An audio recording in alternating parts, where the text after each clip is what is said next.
Oracle of the Forgotten. Introduction to the Realms. The Balance Realm.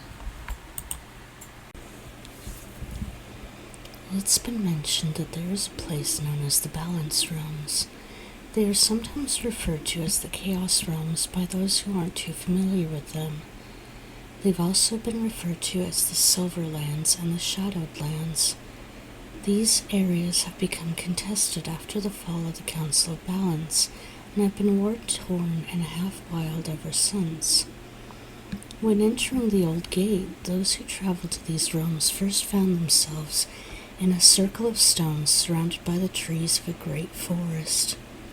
Following the path near the river around a set of rocks brought you to the gates of a small, but generally friendly village.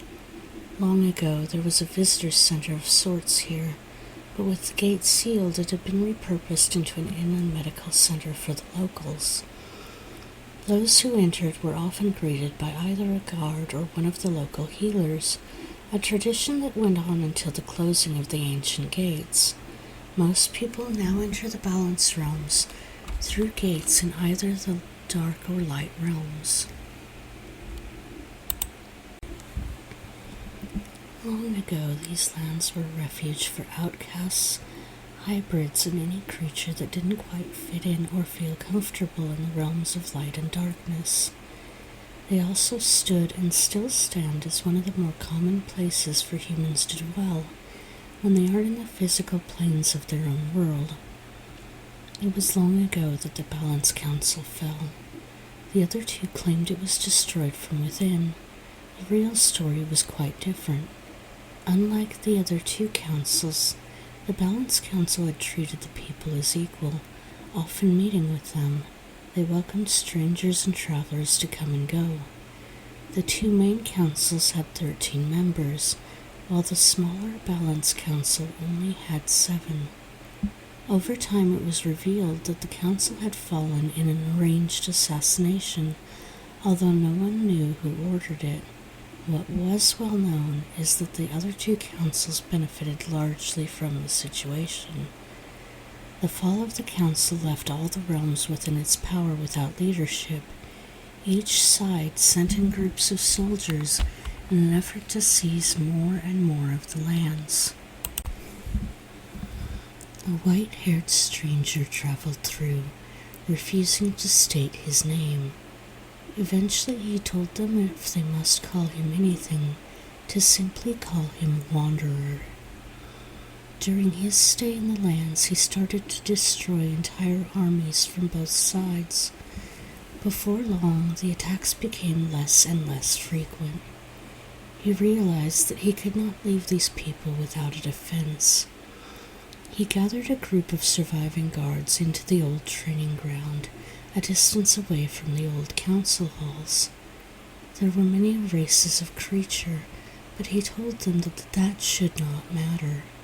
There was no reason to treat each other differently. Rather, they needed to learn those differences to protect each other and strike back at their enemies. He began to train them all, eventually teaching them how to train further guards and soldiers to protect these lands. His assistants prompted renaming the old guard training grounds into the Keep of the Wanderer, which it remains called until this day. Those who train there are part of the 2 great towers that operate in the land. The 2 train and send guards and mercenaries to protect random villages and cities that fall under attack by the other 2 realms, or even from within their own lands. The Balance Realm has several sanctuaries that are mostly considered their own lands. The Shifting Hills, the Feywilds, the Great Nests, and the Sanguine Triad are among them.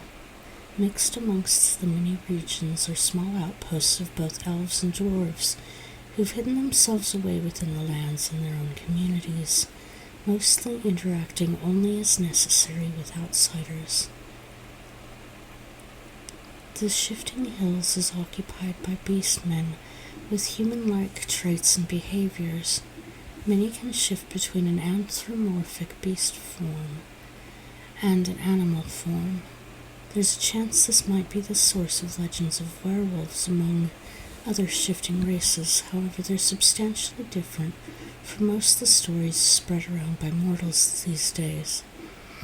Their behavior and habits tend to mimic the animals that they're most akin to, and they often form packs but generally avoid one another.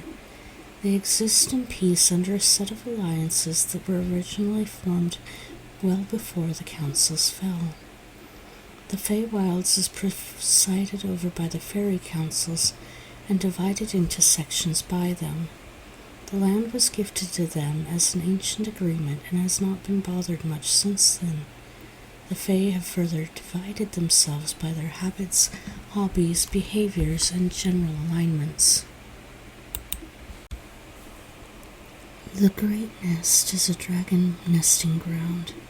Within it is rumored to be a portal to the dragon's own personal dimension.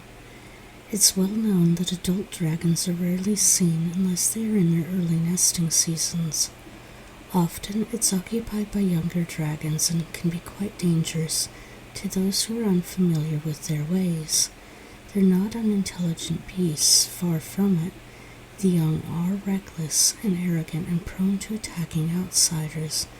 It's generally recommended not to travel to the region unless you are well prepared and aware of their customs and traditions. The Sanguine Triad is 3 small towers surrounding a set of cities. The Triad has very little interaction with the outside. Immortals, necromancers, and often bound to blood rituals, they are part of the foundational rumors of what are known as vampires in the mortal realms.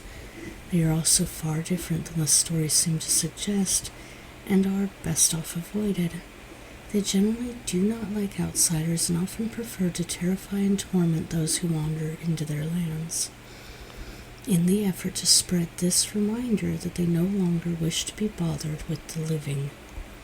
An important note is that one cannot become a shifter nor a sanguine simply by being bitten, a rumor that has long annoyed both of these colonies and made them more than a bit hostile towards outsiders who think that such a thing is possible. Far off from the Keep of the Wanderer is a sister tower known as the Lodestar Hold.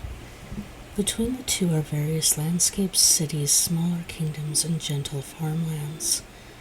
A few more notable locations are the Race Boneyard, the Maiden's Marsh, the Elder Mountain, which holds the ruins of the original Temple of Balance, the Eternal's Maze, and the Widow's Watchtower. Wraith's Boneyard is pretty well as it sounds, a landscape full of skeletons, giant beasts, ancient and strange magics. The entire area has a dark aura that seems to draw in the light of the lands surrounding it. It is heavily haunted with wandering and trapped spirits and entities. The history of it is hidden deep within the archives, and most tend to steer clear of the area. There are a few groups that live or visit there. The Sanguine and various necromancers will occasionally make excursions into the territory, but they often come back a few shorter, and the place is filled with more spirits and living skeletons haunting it.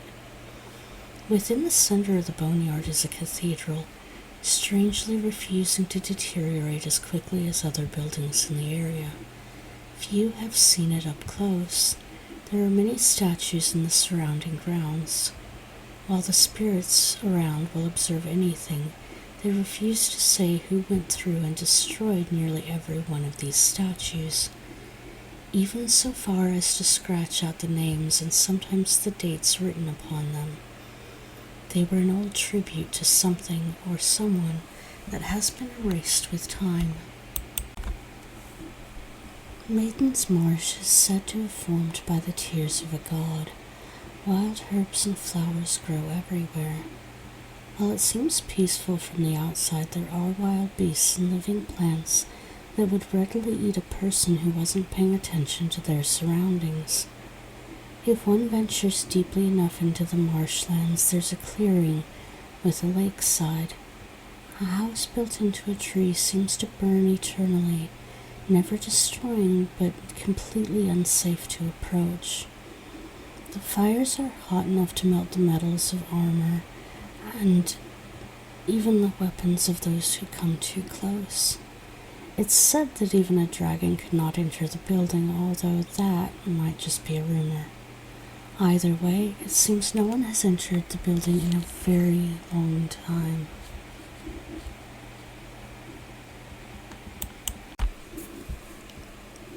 The Elder Mountain is peaceful, despite the ruins of an old temple that was once there. Occasional visitors still pay respect to the old temple and the elder race as a whole. It was said that this temple once held all the memories of the past, as well as artifacts and elder wisdom. Where those items have gone has remained a mystery.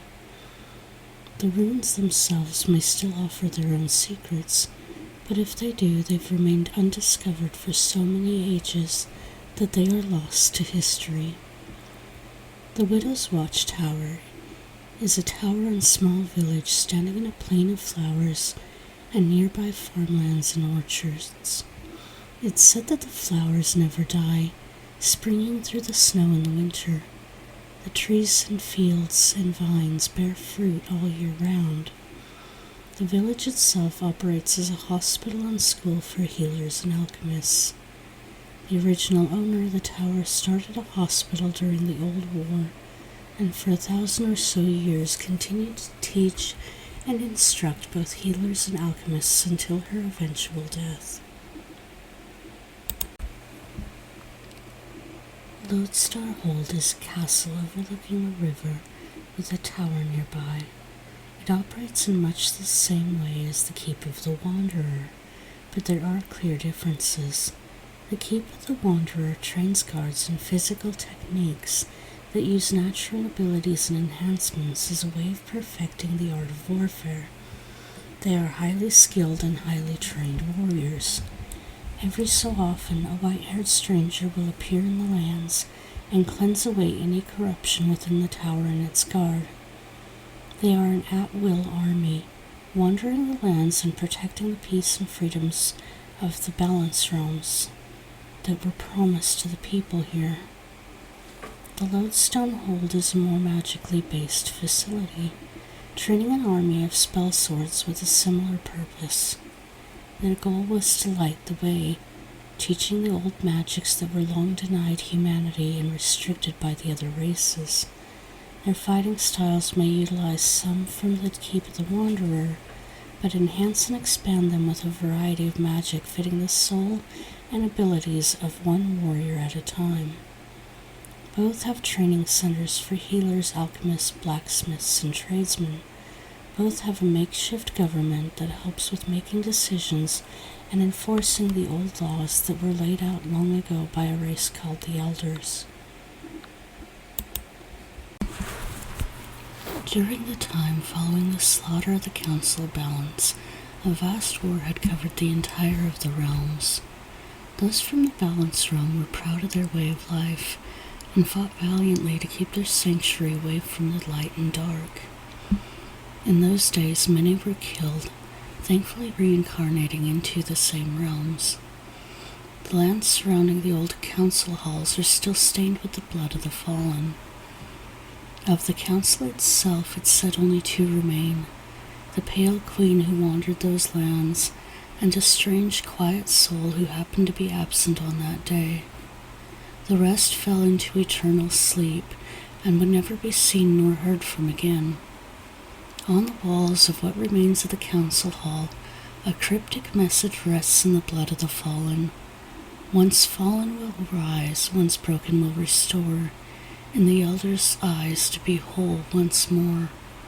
On mortal blood will darkness reign, and from nothing honor shall rise again.